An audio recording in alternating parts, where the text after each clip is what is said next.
Stephen King, originator of Pet Sematary. Arthur Conan Doyle, author of Sherlock Holmes. Michael McDowell, creator of Beetlejuice. George Romero, director of Night of the Living Dead. Now, these four masters of everlasting horror bring to the screen four tales of overwhelming terror. I warned them, but they wouldn't listen. Tales of diabolical fate. You promised you'd never tell! Tales of ghastly revenge. Grow, O light. Rise, O light. Come forth, O light. Open his eyes. Tales of ruthless evil. That cat has killed 3 people in this household. I don't believe this. Kill it, bury it, and bring me its tail. Tales from the dark side. Well, that just about takes care of that, doesn't it? Come, live the nightmare of your choice.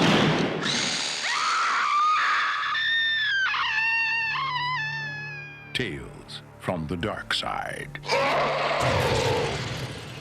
Tales from the Dark Side, the movie. It's what I would call Creepshow 3, because the actual Creepshow 3, as far as I'm concerned, doesn't exist. It's another horror anthology film, just like the first 2 Creepshow films. And, this movie's based on the 1980s TV show Tales from the Dark Side, created by George A. Romero. And, okay, let's get to the review, shall we? There's 4 different plots in this movie. You got the fucking framing device, and then you got 3 stories.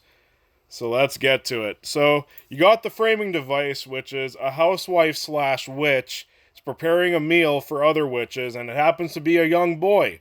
And this is the framing device where the boy tells the witch 3 stories. There we go. And, it's fine. It's perfectly serviceable. Nothing too special.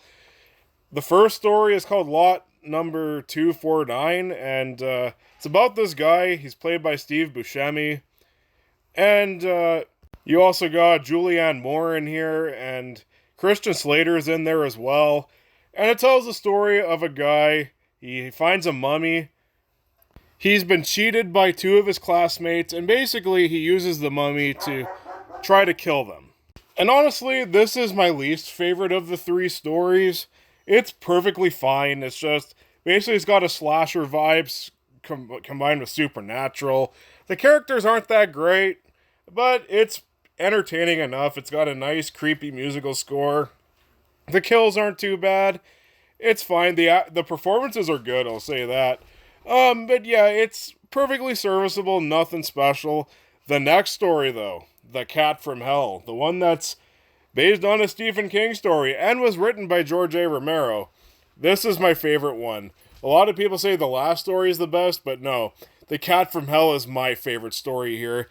This one is just non-stop intensity and anxiety and suspense all throughout. It's awesome. And it contains one evil fucking cat. That's all I gotta say without spoiling anything. And it ends with one of the most gruesome finales I have ever seen to a story. I love it. The Cat from Hell is a fantastic story. Constantly compelling. You're on the edge of your seat the entire time. And it's got an evil kitty.